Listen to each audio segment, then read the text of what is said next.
Question, एक वयस्क मानव में कुल अस्थियों की संख्या कितनी होती है? एक वयस्क मानव में कुल अस्थियों की संख्या कितनी होती है? 305, 275, 206, 175। ऑप्शन यहाँ पे हमारा सही हो जाता है सी, 206। ऑप्शन सही हो जाता है 206। वयस्क मनुष्य के शरीर में कुल हड्डियों की संख्या कितनी होती है? 206। और शिशुओं का शरीर कितने अस्थियों से मिलकर के बना होता है? लगभग 270 अस्थियों से मिलकर के बना होता है। ठीक है, देखिए और आपको एक चीज बता देते हैं, शरीर की सबसे बड़ी हड्डी कौन सी होती है? फीमर होती है। क्वेश्चन पूछा जाता है, फीमर होती है जो जांघ में पाई जाती है, और सबसे छोटी हड्डी स्टेपीज होती है, कहाँ पे होती है? कान में पाई जाती है। क्लियर हो गया। और मानव शरीर में कुल पसलियों की संख्या भी पूछी जाती है, ऑप्शन में दे देता है 11 जोड़ी, 12 जोड़ी, 13 जोड़ी, इस तरीके से। तो ऑप्शन हमारा सही होगा, वहां पे 12 जोड़ी पसलियां पाई जाती हैं, यानी कि पूरी 24। क्लियर है। अगले क्वेश्चन की तरफ चलते हैं। तो यहाँ पे आपके देखिए कितने क्वेश्चन तैयार हुए, 4 से 5 क्वेश्चन यहाँ पे आपके हो जाते हैं तैयार। अगले क्वेश्चन की तरफ चलते हैं। दूध से दही बनाने की प्रक्रिया को कहते हैं, दूध से दही बनाने की प्रक्रिया को हम क्या कहते हैं? प्रकाश संश्लेषण, आसवन, किण्वन, स्टरलाइजेशन। ऑप्शन यहाँ पे हमारा सही हो जाता है सी, किण्वन। फर्मेंटेशन, सूक्ष्म जीवों की सहायता से दूध से दही बनता है, जिसे हम कहते हैं फर्मेंटेशन। ठीक है, इस प्रक्रिया में जो भाग लेते हैं जीवाणु, उन्हें हम कहते हैं लैक्टिक एसिड बैक्टीरिया। क्या कहते हैं? Lactic acid bacteria. ठीक है, जिसमें लैक्टोबैसिलस लैक्टिस सबसे मेन है। आगे चलते हैं। एक मार्ग का संबंध है, एक मार्ग का संबंध किससे? गुणवत्ता से, पैकेजिंग से, संसाधन से, उत्पादन से। मोस्ट इंपॉर्टेंट क्वेश्चन, यहाँ पे जितने भी क्वेश्चन मैंने लिए सभी मोस्ट इंपॉर्टेंट क्वेश्चन है। फ्रेंड्स, आप सभी लोग वीडियो को लाइक जरूर कर दीजिए, दोस्तों में शेयर कर दीजिए, और चैनल पे नए हैं तो चैनल को सब्सक्राइब कर लीजिएगा, जिससे कि जब भी मैं वीडियो अपलोड करूँ आप सभी तक नोटिफिकेशन जरूर पहुंचे। फ्रेंड्स, आप सभी को एक चीज बताते हैं, आप अपने जिंदगी में एक लक्ष्य बना के चलिए। जिंदगी का छोड़ दीजिए, पर डे का, हर दिन का एक लक्ष्य होना चाहिए। जिंदगी बहुत ही खुशनुमा हो जाती है, बहुत ही आसान सी हो जाती है, और आपको शाम तक जब लक्ष्य पूरा हो जाता है ना, एक अंदर से बहुत ही खुशी की अनुभूति होती है। तो एक लक्ष्य पर डे का रखिए, हर दिन का एक लक्ष्य रखिए कि मुझे इतने सब्जेक्ट, इतनी चीजें कंप्लीट कर लेनी है। एनी हाउ किसी भी तरीके से वो कंप्लीट कर लेनी है, तो कंप्लीट कर लेनी है, और आप लोग कंप्लीट कर लेंगे। फिर इस तरीके से कर करके आप जो प्लान करेंगे पूरे डेज का, पूरे मंथ का, तो आपको उसमें सफलता मिलेगी, और फाइनली आप जो भी सोचे रहेंगे, एग्जाम हो चाहे जो भी हो, आप उसे क्लियर कर लेंगे। ठीक है, तो चलिए यहाँ पे देखिए, एक मार्क का संबंध किससे? ऑप्शन यहाँ पे हमारा सही हो जाता है एक, गुणवत्ता से। एक मार्क का संबंध है गुणवत्ता से। अगला है द ओरिजिन ऑफ स्पीसीज, प्रजातियों की उत्पत्ति एक रचना है। द ओरिजिन ऑफ स्पीसीज, प्रजातियों की उत्पत्ति एक रचना है। किसकी है? अरस्तु की है, चार्ल्स डार्विन की है, मेंडल की है, रॉबर्ट हुक की है। ओरिजिन ऑफ स्पीसीज रचना है चार्ल्स डार्विन की, जिन्होंने योग्यतम की उत्तरजीविता का सिद्धांत भी दिया है। ध्यान दीजिएगा, क्वेश्चन पूछा जाता है, जो योग्य होगा वही इस वातावरण में, पर्यावरण में एग्जिस्ट कर पाएगा। ठीक है, अगला नेक्स्ट हमारा इंपॉर्टेंट क्वेश्चन है, एलपीजी के संदर्भ में क्या सत्य नहीं है? सत्य नहीं है पूछा जा रहा है। तो यहाँ पे आपको 3 विकल्प सही मिलेंगे, एक विकल्प आपको सही नहीं मिलेगा, तो वही आपको बताना है कि यहाँ पे कौन सा सत्य नहीं है, और वही ऑप्शन हमारा होगा सही। तो ये एक स्वच्छ ईंधन है, ये उच्च ऊष्मीय मानक है, ये नीचे नीले ज्वाला से जलने वाला है। ऑप्शन यहाँ पे हमारा सही हो जाता है डी, ये मीथेन उत्सर्जन करने वाला है, यानी कि यही कथन सत्य नहीं है।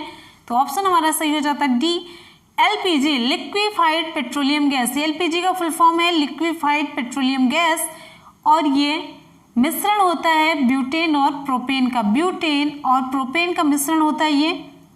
ठीक है, और आपको एक चीज इसके बारे में और बता देते हैं, एलपीजी ब्यूटेन और प्रोपेन का मिश्रण होता है, जिससे कि उच्च दाब पर द्रवित करके इन गैसों को उच्च दाब पर द्रवित करके सिलेंडरों में भरा जाता है। दुर्घटना से बचने के लिए इसमें जो गैस की गंध आती है, उसमें किसका प्रयोग किया जाता है? उसमें एक सल्फर का यौगिक होता है। किसका यौगिक होता है? सल्फर का यौगिक होता है, जिसे हम कहते हैं मिथाइल मरकेप्टन। क्या कहते हैं? मिथाइल मरकेप्टन। मिथाइल मरकेप्टन होता है, इसे मिलाया जाता है, जिससे कि जब भी कभी आप देखते होंगे गैस खुली रह जाती है तो गंध आने लगती है, तो ये गंध मिथाइल मरकेप्टन की वजह से होती है। और जो ये प्रोपेन और ब्यूटेन का मिश्रण होता है ये गंधहीन होता है, इससे कोई गंध नहीं आती, इसीलिए इसमें अलग से सल्फर का यौगिक मिथाइल मरकेप्टन मिलाया जाता है, जिससे कि हम दुर्घटना से बच सके, आग वगैरह न लग पाए। ठीक है, अगले क्वेश्चन की तरफ चलते हैं। अगला क्वेश्चन हमारा है, मिनी मादा रोग ऐसी मछली खाने से होता है जिसमें अधिक मात्रा में पाया जाता है। क्या पाया जाता है? आर्सेनिक, पारा, कैडमियम, उपर्युक्त सभी। तो यहाँ पे हमारा ऑप्शन कौन सा सही हो जाता है? ऑप्शन यहाँ पे हमारा सही हो जाता है बी, पारा। मोस्ट इंपॉर्टेंट क्वेश्चन है, ये हम करवा भी चुके हैं आपको। अगला क्वेश्चन आप सभी की स्क्रीन पे, पारा HG। अगला क्वेश्चन है, प्रकाश संश्लेषण के दौरान हरे पौधे निम्न में से किसे सोख लेते हैं? Helium, nitrogen, carbon dioxide, oxygen. Option यहाँ पे हमारे कौन सा सही होगा? प्रकाश संश्लेषण यानी कि फोटोसिंथेसिस के दौरान पौधे कौन सी गैस अंदर लेते हैं? ऑप्शन हमारे यहाँ पे सही हो जाता है सी, कार्बन डाइऑक्साइड। कार्बन डाइऑक्साइड पौधे प्रकाश संश्लेषण यानी कि अपने भोजन बनाने की प्रक्रिया में कार्बन डाइऑक्साइड लेते हैं। अब यहाँ पे देखिए, प्रकाश संश्लेषण की प्रक्रिया में फोटोसिंथेसिस में पौधे क्या क्या लेते हैं? कार्बन डाइऑक्साइड 6CO2 + 6H2O, और ये सूर्य के प्रकाश और पर्णहरिम यहाँ पे होता है, उसकी उपस्थिति में ये भोजन बनाते हैं। क्या बनाते हैं? C6H12O6 कार्बोहाइड्रेट प्लस 6H2O, और लास्ट में ऑक्सीजन गैस निकलती है। और इसी ऑक्सीजन का उपयोग हम लोग रेस्पिरेशन की प्रक्रिया में, श्वसन की प्रक्रिया में लेते हैं, और पौधे भी लेते हैं। श्वसन की प्रक्रिया में हम और पौधे दोनों ऑक्सीजन ग्रहण करते हैं, और यही ऑक्सीजन, इसीलिए कहा जाता है धरती पे आप लोग ज़्यादा से ज़्यादा पेड़ लगाइए, जिससे कि ये पूरा बैलेंस बना रहे। अगला क्वेश्चन आप सभी की स्क्रीन पे, एस स्वामीनाथन एक क्या थे? पत्रकार, कृषि वैज्ञानिक, पारिस्थितिकी वैज्ञानिक, पक्षी वैज्ञानिक। ऑप्शन यहाँ पे हमारा सही हो जाता है बी, कृषि वैज्ञानिक थे। ऑप्शन सही हो जाता है बी, कृषि वैज्ञानिक थे। और इन्हें भारत में हरित क्रांति का जनक कहा जाता है, father of green revolution in India. Father of green revolution in India, revolution. ठीक है, अगला क्वेश्चन चलते हैं अगले क्वेश्चन की तरफ। किस गैस, यहां पे देखिए, किस गैस के वर्षा के पानी में घुलने से वर्षा का पानी अम्लीय हो जाता है? ऑप्शन हमारे यहाँ पे कौन सा सही होगा? Very good, hydrogen peroxide, nitrogen monoxide, carbon dioxide, sulphur dioxide. Option यहाँ पे हमारा सही हो जाता है डी, सल्फर डाइऑक्साइड।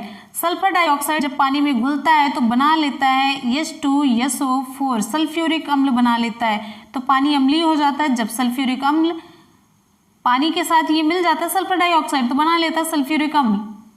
ठीक है, तो यही ऑप्शन हमारा हो जाता है सही, ऑप्शन सही हो जाता है डी, सल्फर डाइऑक्साइड। अगला क्वेश्चन है, किस वर्णक की उपस्थिति के कारण पौधे हरे होते हैं? किस वर्णक की उपस्थिति के कारण? Carotenoid, lycopene, anthocyanin, chlorophyll. Option यहाँ पे हमारे कौन सा सही हो जाता है? वेरी गुड, यहाँ पे हमारा ऑप्शन सही हो जाता है डी, क्लोरोफिल। क्लोरोफिल वर्ण के कारण पौधों का रंग हरा होता है। ठीक है, क्लोरोफिल ये प्रकाश संश्लेषण के लिए एक इंपॉर्टेंट पिगमेंट का काम करता है। नेक्स्ट क्वेश्चन की तरफ चलते हैं। यूफोरबिएसी फैमिली की कौन सी फसल है? यूफोरबिएसी फैमिली की कौन सी फसल बायोडीजल उत्पन्न करने के लिए जानी जाती है? बॉटनी का क्वेश्चन है, जेट्रोफा। ऑप्शन यहाँ पे हमारा सही हो जाता है जेट्रोफा।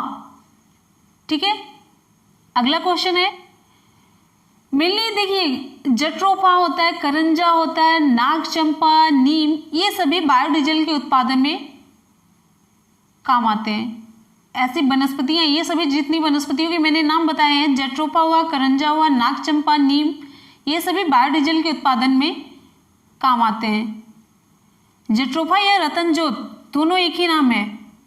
ठीक है, यूफोरबिएसी कुल का ये कैसा पौधा है? द्विबीजपत्री। मान लीजिए ये ना पूछ करके इस तरीके से पूछा जाए तो ये द्विबीजपत्री में आता है, डाइकोटिलीडन्स होता है, इसके बीज से बायोडीजल प्राप्त करते हैं। ध्यान दीजिएगा, मान लीजिए ये द्विबीजपत्री करके क्वेश्चन पूछ दिया जाए, या फिर ये जट्रोफा के किस भाग से, पौधे के किस भाग से बायोडीजल बनता है, तो आप कहेंगे इसके बीज से बायोडीजल प्राप्त करते हैं, जो कि ऊर्जा के रूप में प्रयुक्त किए जाते हैं। क्लियर हो गया? यहाँ पे जितने पॉइंट हमने बताए आप ध्यान दीजिएगा। मान लीजिए डायरेक्टली ये क्वेश्चन ना पूछ करके ऐसे साइड वाले क्वेश्चन पूछ लिया जाए जो अभी हमने आपको एक्सप्लेन किया।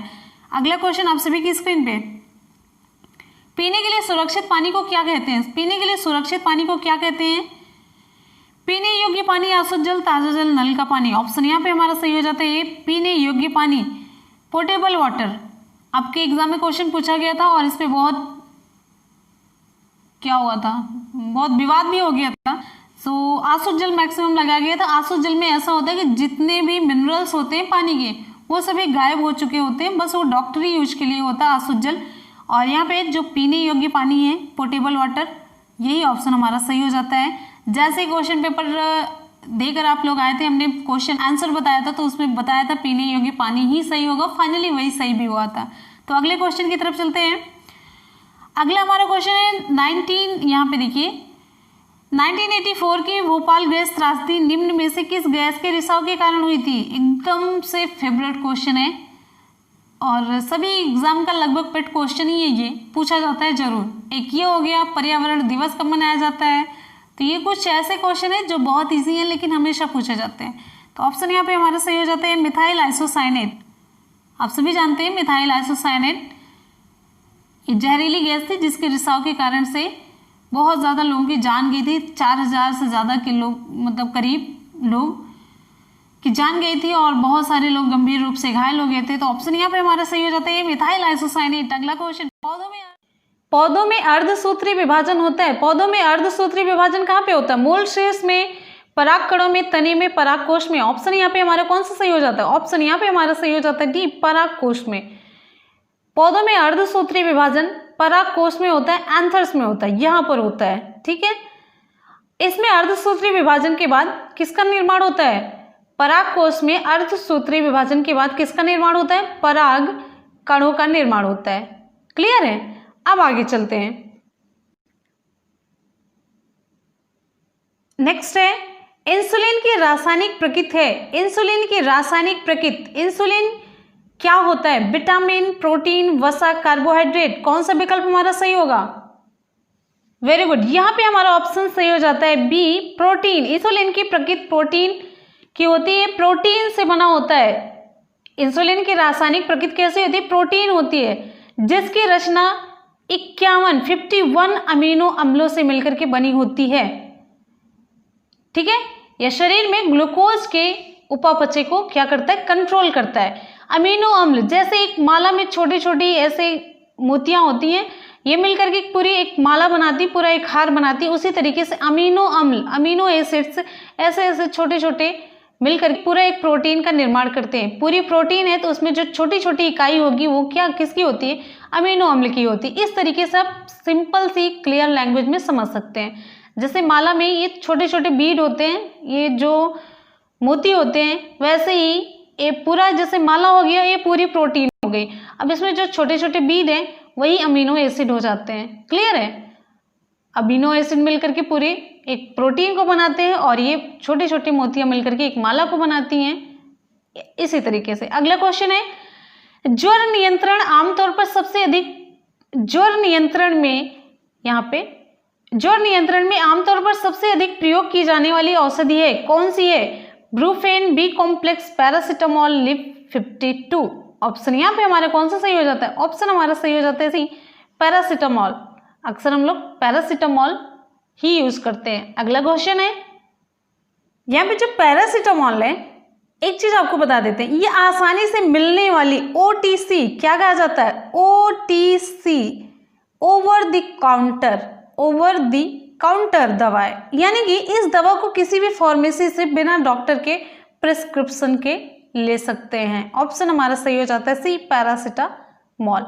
अगला क्वेश्चन है, दही निर्माण हेतु कौन सूक्ष्मजीव उत्तरदायी है?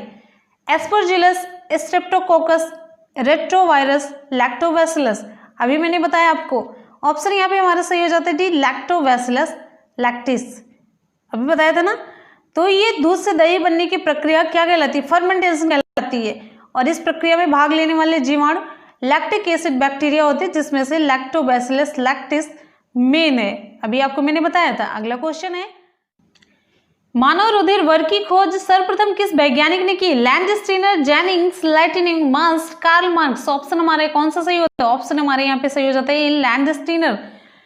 कार्ल लैंडस्टीनर ने 4 रक्त समूहों की खोज की। कौन कौन से? ए बी, रक्त समूह ए, रक्त समूह बी, रक्त समूह ए बी और रक्त समूह ओ। ठीक है, अगले क्वेश्चन की तरफ चलते हैं। अगला हमारा क्वेश्चन है, प्याज, आलू, अदरक, ये सब क्या है? Most important question. यहां पे आप जितने भी क्वेश्चन देख रहे हैं सभी बहुत ही सिलेक्टेड मोस्ट इंपॉर्टेंट क्वेश्चन है। प्याज, आलू, अदरक हैं जड़, तना, अपस्थानिक जड़ें, शल्क पत्र। ऑप्शन यहाँ पे हमारा सही हो जाता है बी, तना। ये सभी तना है। प्याज, आलू, अदरक तने का रूपांतरण है, यानी कि कह सकते हैं इनका संग्रह अंग तना है। चलते हैं अगले क्वेश्चन की तरफ। एक कोश की सूक्ष्म जीव है, एक कोश की सूक्ष्म जीव है स्पाइरोगायरा, विषाणु, पैरामीशियम, हाइड्रा। ऑप्शन यहां पे हमारा सही हो जाता है सी, पैरामीशियम। पैरामीशियम एक कोश की प्रोटोजोआ है। क्या है ये? प्रोटोजोआ है। अगला क्वेश्चन है, और एक चीज इसमें पूछा जाता है, पैरामीशियम में गति कैसी होती? पैरामीशियम में गति कैसी होती? सीलिया के द्वारा होती। इस तरीके से सीलिया के द्वारा गति करता है, सीलिया। अगला क्वेश्चन है, निम्न में से कौन सा पादप उत्पाद साबुन का विस्थापन करता है? निम्न में से कौन सा पादप उत्पाद साबुन का विस्थापन करता है? रुद्राक्ष, रीठा, तेंदु, उपर्युक्त सभी। विकल्प हमारा यहाँ पे कौन सा सही हो जाता है? विकल्प यहाँ पे हमारा सही हो जाता है बी, रीठा।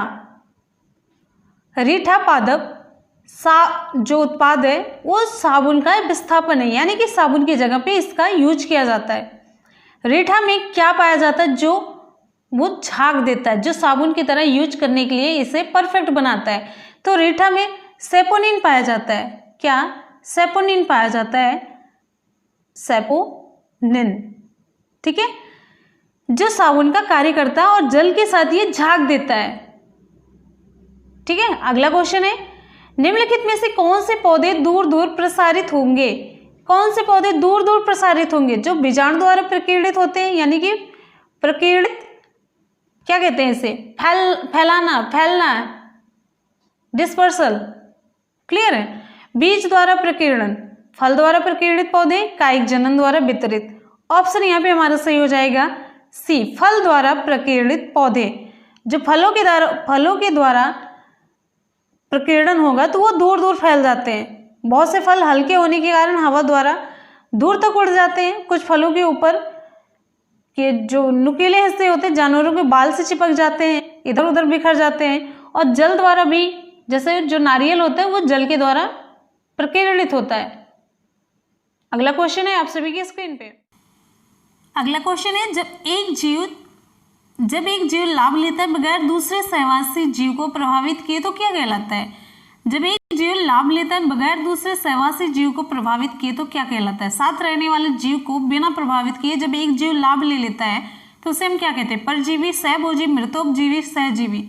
यहाँ पे हमारा कौन सा ऑप्शन सही होगा? वेरी गुड, यहाँ पे हमारा ऑप्शन सही हो जाता है बी, सहभोजी। एक सहयोगी जीव बिना दूसरे जीव को हानि पहुंचाए ही लाभान्वित होता है, इसे हम कहते हैं सहभोजिता, कॉमेंसलिज्म। कॉमेंसलिज्म। ठीक है, इसका एग्जाम्पल है आर्किड है। ठीक है, अगला है, अच्छा और एक चीज आपको बताते थे, सहजीविता, सिम्बायोसिस। सहजीविता सिम्बायोसिस में क्या होता है? सिम्बायोसिस में दोनों जीव एक दूसरे को लाभ पहुंचाते हैं। जो दोनों जीव एक दूसरे को, वो उसको लाभ पहुंचाता है, ये इसको लाभ पहुंचाता है। ठीक है, एग्जाम्पल में जैसे लाइकेन का उदाहरण होता है, लाइकेन में कवक और शैवाल दोनों पाए जाते हैं, तो वो कवक शैवाल को फायदा पहुंचाता है, शैवाल कवक को फायदा पहुंचाता है। अगला क्वेश्चन आप सभी की स्क्रीन पे, महासागरों में निम्न में से कौन सा लवण सर्वाधिक मात्रा में पाया जाता है? महासागरों में निम्न में से कौन सा लवण सर्वाधिक मात्रा में पाया जाता है? Magnesium sulphate, calcium sulphate, magnesium chloride, sodium chloride. Option यहाँ पे हमारे कौन सा सही होगा? ऑप्शन हमारे यहाँ पे सही हो जाता है sodium chloride, NaCl, sodium chloride. ठीक है, अगला क्वेश्चन, सोडियम क्लोराइड लगभग उसका प्रतिशत होता है लगभग 77 से लेकर के 78% तक। और इसके बाद आता है मैग्नीशियम क्लोराइड का कितना होता है? मैग्नीशियम क्लोराइड दूसरे नंबर पर आता है 10 से लेकर के 11% तक होता है। अगला क्वेश्चन है आप सभी की स्क्रीन पे, इंपॉर्टेंट क्वेश्चन है, प्लेग है। प्लेग कैसी बीमारी है? विषाणु से होने वाली, कवक से होने वाली, जीवाणु से या खनिज जनित बीमारी। ऑप्शन यहाँ पे हमारा सही हो जाता है इसे जीवाणु जनित बीमारी, यानी कि प्लेग जीवाणु के द्वारा होने वाली बीमारी है। प्लेग जीवाणु के द्वारा होने वाली बीमारी है और इस जीवाणु का क्या नाम है? पाश्चरेला पेस्टिस।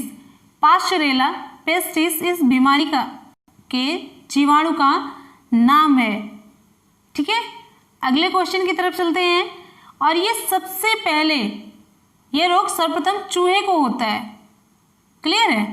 अगला क्वेश्चन आप सभी की स्क्रीन पे, पाश्चरेला यहाँ पे पेस्टिस। ठीक है, अगले क्वेश्चन की तरफ चलते हैं। अगला क्वेश्चन है गैसीय अपशिष्ट है। गैसीय अपशिष्ट क्या है? विकल्प आप सभी के सामने, सब्जी और फलों के छिलके, गंदा पानी, ये कचरा। ऑप्शन सही हो जाता है डी, लकड़ी कोयला से जलने वाला धुआं, ये गैसीय अपशिष्ट है। गैस ये धुआं देख के आप ऑप्शन पे टिक कर सकते हैं। अगला क्वेश्चन आप सभी की स्क्रीन पे, मोस्ट इंपॉर्टेंट है, मानव विकास के क्रम में 2 पैर पर चलने का सबसे बड़ा लाभ है। कौन सा लाभ है? ऑप्शन यहाँ पे हमारा सही हो जाता है सी, हाथ स्वतंत्र रूप से मस्तिष्क की आज्ञानुसार कार्य कर सकते हैं। मानव विकास के क्रम में 2 पैरों पर चलने का सबसे बड़ा लाभ, जब 2 पैरों पर चलने लगे तो हाथ फ्री हो गए, तो हाथ स्वतंत्र रूप से हाथ से कोई भी काम कर सकते हैं। तो ऑप्शन हमारे यहाँ पे सही हो जाता है सी। पहले दोनों पैरों से चलते थे, अब हाथ फ्री हो गया, जब दोनों पैरों पे चलने लग गए तो हाथ फ्री हो गया, तो हाथ का कहीं पर भी उपयोग कर सकते हो। ठीक है, अगला क्वेश्चन है,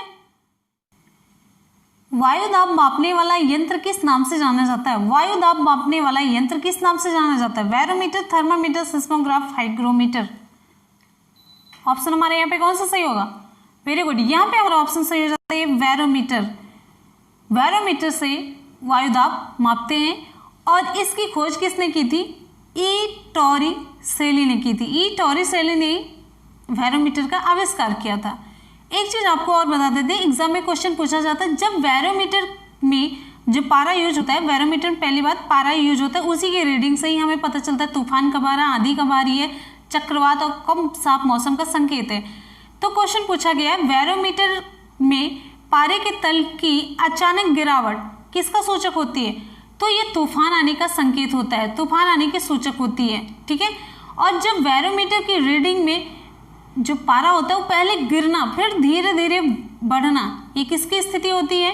वर्षा की स्थिति का ये संकेत देती है। और जो बैरोमीटर में पारे के तल का लगातार बढ़ना किसका संकेत देता? प्रति चक्रवाती और साफ मौसम का संकेत है ये। तो ये सारी चीजें आप लोग क्लियर कर लीजिएगा, नोट कर लीजिएगा दिमाग में। अगले क्वेश्चन की तरफ चलते हैं। बीटी कपास है, बीटी कपास पूछा जा रहा है, बीटी कपास है कैसा पौधा? एक यहाँ पे देखिए, एक संकर, ट्रांसजेनिक, प्राकृतिक, औषधि। ऑप्शन हमारे यहाँ पे कौन सा सही होगा? वेरी गुड, यहाँ पे हमारा ऑप्शन सही हो जाता है एक ट्रांसजेनिक पौधा है। ऑप्शन सही हो जाता है बी, ट्रांसजेनिक पौधा।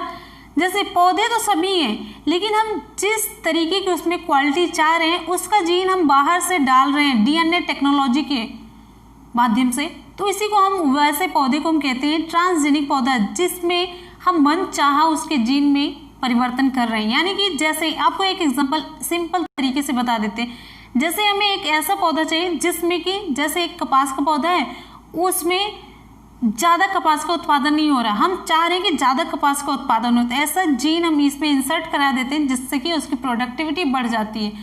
ठीक है, जैसे किसी पौधे की रोग प्रतिरोधक क्षमता कम है, रोगों से लड़ने की क्षमता कम है, तो हम ऐसा ही जीन इसमें इंसर्ट करा देते हैं, बाद में उसकी रोग प्रतिरोधक क्षमता बढ़ जाती है। यानी कि वायरस हुआ, बैक्टीरिया हुआ, फंगल कवक के द्वारा जो भी उस पर आक्रमण हो रहा है उससे वो अपने शरीर को मजबूत कर लेता है, उसकी प्रतिरोधक क्षमता बढ़ जाती है। तो उसका जीन इंसर्ट करा के हमने ये सब पा लिया। अब जैसे हम ये चाहते हैं कि इसमें जो मतलब फूल हो, फल हो, इन जो जल्दी गिर जाते हैं वो गिरे ना, रुके रहें, तो उस जीन को हम इंसर्ट करा देते हैं। ठीक है, इसी तरीके से जो हम चाह रहे हैं मन चाह चीज पाने के लिए, उसी जीन को हम यहाँ पे पौधे में डाल दे रहे हैं, वही हो जाता है ट्रांसजेनिक पौधा। क्लियर है? चलिए आगे चलते हैं। अब ये जो बीटी कपास है, ये बीटी टॉक्सिन नामक विष उत्पन्न करता है। क्या? बीटी टॉक्सिन नामक विष उत्पन्न करता है, जिससे पौधों को होने वाली क्षति जो होती है, नुकसान होता है, वो कम हो जाता है। ऑप्शन यहाँ पे हमारा सही हो जाता है बी, एक ट्रांसजेनिक पौधा है। अगला क्वेश्चन है,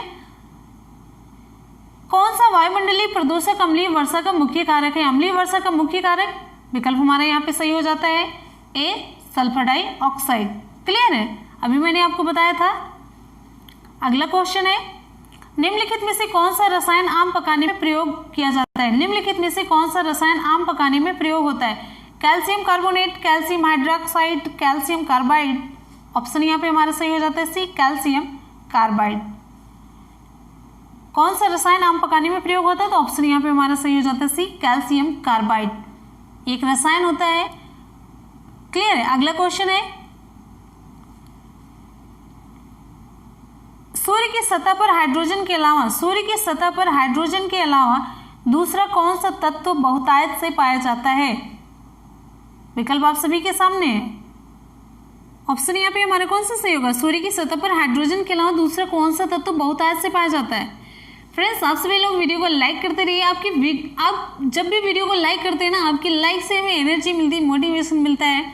आपकी वीडियोस बनाने के लिए एनर्जी की बहुत ज़रूरत होती है। तो आपका फीडबैक अगर लाइक के माध्यम से हुआ रहता है तो मुझे बहुत अच्छा लगता है। तो आप लोग लाइक करते रहिए, दोस्तों में शेयर करते रहिए। चैनल पर नए हैं तो चैनल को सब्सक्राइब कर लीजिए। तो यहाँ पे हमारा ऑप्शन सही हो जाता है ए, हीलियम। हीलियम पहले तो सबसे ज़्यादा हाइड्रोजन है, फिर हीलियम है। इसके बाद पहले सबसे ज़्यादा हाइड्रोजन, फिर हीलियम, फिर उसके बाद ऑक्सीजन है, फिर कार्बन है, ठीक है, फिर उसके बाद लोहा है, फिर नियॉन है। इस तरीके से तत्व हैं। अगला क्वेश्चन है, कक्ष स्थानों में वनस्पति के अपघटन के कारण उत्पन्न गैस है। कक्ष स्थानों में वनस्पति के अपघटन के कारण कौन सी गैस उत्पन्न होती है?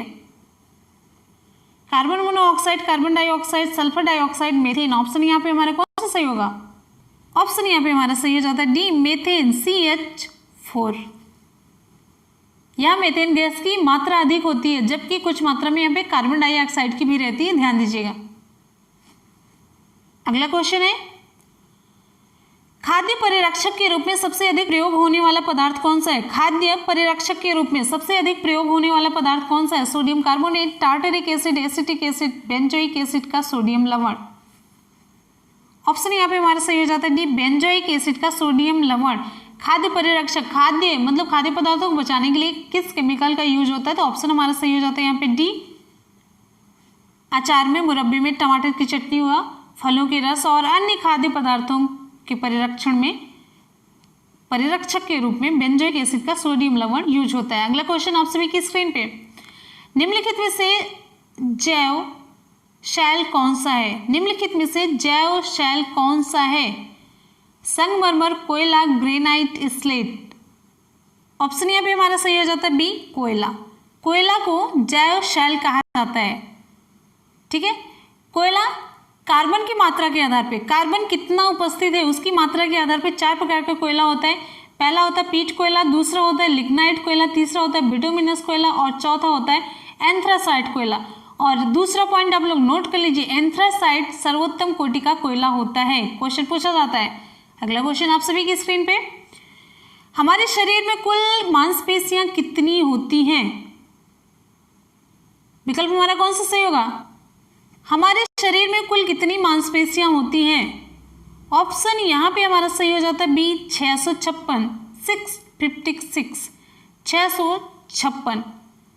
क्लियर है? अगला क्वेश्चन आप सभी की स्क्रीन पे, हीमोग्लोबिन की अधिकतम बंधुता होती है, हीमोग्लोबिन की अधिकतम बंधुता होती है, यानी कि हीमोग्लोबिन किसके साथ ज्यादा जुड़ता है? बंधुता मतलब किसके साथ इसका लगाव है, अटैचमेंट है। ऑक्सीजन के लिए, कार्बन डाइऑक्साइड के लिए, कार्बन मोनोऑक्साइड के लिए, नाइट्रोजन के लिए। विकल्प हमारा कौन सा सही होता है? ऑप्शन यहाँ पे हमारा सही हो जाता है सी, कार्बन मोनोऑक्साइड के लिए, CO, कार्बन मोनोऑक्साइड के लिए। हीमोग्लोबिन की जो बंधुता होती है, हाईएस्ट एफिनिटी कार्बन मोनोऑक्साइड के साथ होती है। ऑक्सीजन के साथ जिसकी जितनी इसकी बंधुता होती है, ऑक्सीजन के साथ जब जुड़ता है तो ऑक्सी हीमोग्लोबिन बनाता है, तो ऑक्सीजन के साथ जितनी होती है उसका 250 गुना कार्बन मोनोऑक्साइड के साथ होती है। इसीलिए जब कार्बन मोनोऑक्साइड गैस मौजूद होती है तो हीमोग्लोबिन के साथ ज़्यादा वो जुड़ जाती है और फिर ऑक्सीजन का उतना परिवहन नहीं हो पाता, इसीलिए सांस फूलने लग जाती है और आदमी की मृत्यु भी हो जाती है। ठीक है, अगला क्वेश्चन आप सभी की स्क्रीन पे। पृथ्वी पर विशालतम जीवित पक्षी कौन सा है? पृथ्वी पर विशालतम जीवित पक्षी कौन सा है? विकल्प हमारा कौन सा सही होगा? ऑप्शन यहाँ पे हमारा सही हो जाता है बी, शुतुरमुर्ग।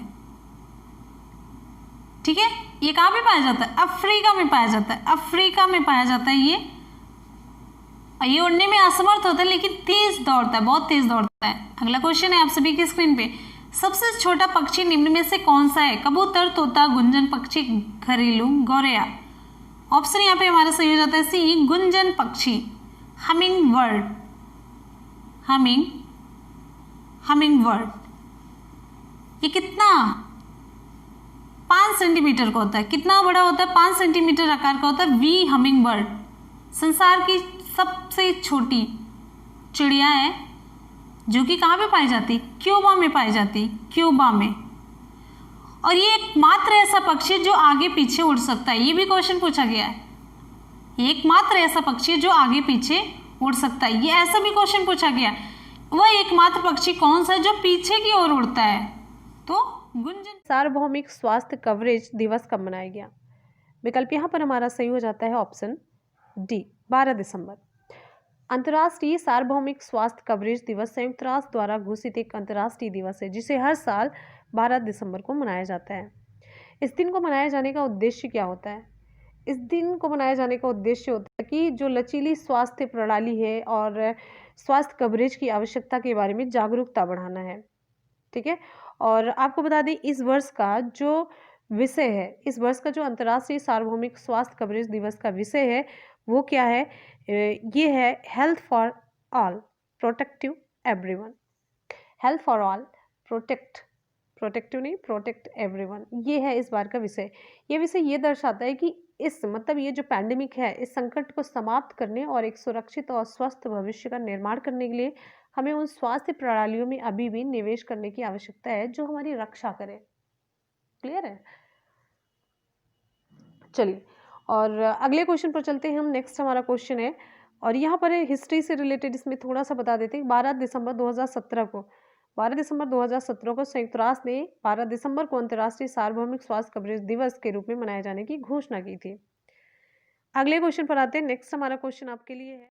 क्वेश्चन है, हाल ही में ADB ने विकासशील देशों के लिए $9 बिलियन की किस पहल का शुभारंभ किया है? ऑप्शन यहाँ पर हमारा ए सही हो जाता है, AP वैक्स। तो यहाँ पर आपको बता दें, पहले बात तो ये जानी, एशियाई जो विकास बैंक है यानी कि Asian development bank, Asian development bank, तो एशियन डेवलपमेंट बैंक ये कहाँ पर स्थित है? मनीला में स्थित है। तो मनीला में जो स्थित है एशियाई विकास बैंक, इसने अपने विकासशील सदस्य देशों के लिए Asia Pacific vaccine access facility यानी कि APVAX नाम एक पहल की शुरुआत की है। बैंक ने AP वैक्स पहल के लिए $9 बिलियन की राशि आवंटित की है। तो ये जो फैसिलिटी है ये मतलब ADB ने, एशियन डेवलपमेंट बैंक ने विकासशील सदस्यों को इन चुनौतियों से निपटने, महामारी को दूर करने और आर्थिक सुधार पर ध्यान केंद्रित करने में मदद करने में ये महत्वपूर्ण भूमिका निभाएगा, ये जो पहल है। ठीक है, तो जो कोविड-19 वैक्सीन को सुरक्षित, सामान और कुशलता से प्रबंधित करने और इसको बांटने और उचित योजना और जानकारी, ये सारी चीज़ें ये इस जो पहल है इसके माध्यम से हो सकेगी। ठीक है, अगले क्वेश्चन पर हम आ जाते हैं। नेक्स्ट हमारा क्वेश्चन आप सभी के लिए है। हाल ही में संयुक्त रूप से टाइम मैगजीन का बहुत इंपॉर्टेंट क्वेश्चन, मोस्ट इंपॉर्टेंट है। तो हाल ही में संयुक्त रूप से टाइम मैगजीन का पर्सन ऑफ द ईयर 2020 कौन चुना गया है? ऑप्शन यहाँ पर हमारा सही हो जाता है जो बिडेन और कमला हैरिस दोनों, यानी कि ऑप्शन आपका सी सही हो जाता है। तो नए निर्वाचित अमेरिकी राष्ट्रपति जो बिडेन और उपराष्ट्रपति कमला हैरिस को संयुक्त रूप से टाइम मैगजीन का वर्ष 2020 यानी कि पर्सन ऑफ द ईयर चुना गया है। टाइम मैगजीन 1927 से 1927 से वार्षिक रूप से कैलेंडर वर्ष के दौरान ऐसे व्यक्ति या संगठन को पहचानने के लिए सूची जारी करता है जो बेहतर या बदतर तरीके से समाचार अथवा देश और दुनिया को सबसे अधिक प्रभावित करता है। देखिए ध्यान दीजिएगा, बेहतर या बदतर तरीके से, दोनों तरीके से, ठीक है। और इसके अलावा टाइम पत्रिका ने कोरियाई पॉप ग्रुप बीटीएस को अपना एंटरटेनर ऑफ द ईयर और बास्केटबॉल स्टार लेब्रोन, दोनों के नाम लिख देते हैं,